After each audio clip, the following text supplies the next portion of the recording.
O tempo desta historia ben podería medirse en 6 agullas de calceta. 2 delas lixeiramente máis aceleradas co resto. Son as de miña nai, sempre adiantándose a todos os silencios.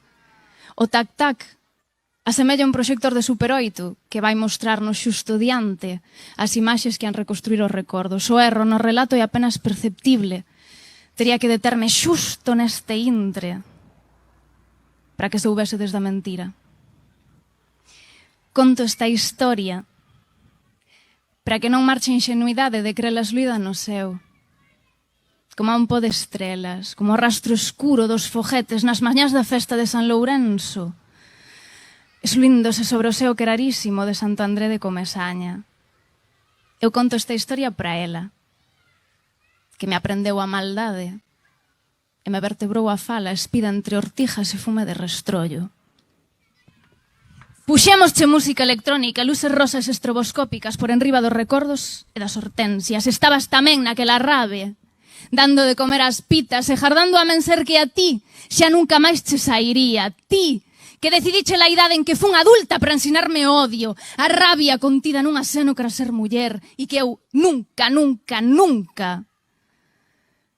terei ese sorriso manso dos animais domesticados, que máis ben, jardo no fondo do ollo dereito un brillo cruel, como de vaca, xusto a piques de escornar, sempre, xusto a piques de lanzarme, sempre, xusto a piques de saltar fixa no mesmo sitio, ou de jata ferida, lambendo o sanjealleo das gadoupas, destas unllas aguzadas con paciencia, nas que eu rabuñaría a morte a boa, para traerte a ti de volta, nun tatexo, no comezo das palabras, nas mans frías, nos chan cuberto de flores, para traerte a ti, espida entre fume de restrollo, esluíndote como un po de estrelas, como o rastro escuro das mañás da festa de San Lourenço, que foi onte, esluíndote para sempre no ceo clarísimo de Santo André de Comesaña, e é que eu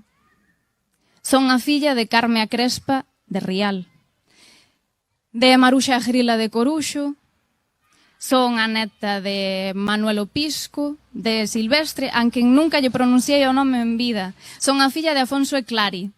Clari, que hoxe está de cumple. Felicidades, mamá. Quero te, xa te chamei hoxe. Eso creo que se vai retransmitir mañá, entón, mami, te quero. Son a filla de Afonso e Clari, son a irmán de Diego. E miña avoa senta sempre a carón de min, agora que xa non está, calce talento e dime, ti es Nuria, recitadora. Bien! Que ben, facía moito que non recitaba este poema.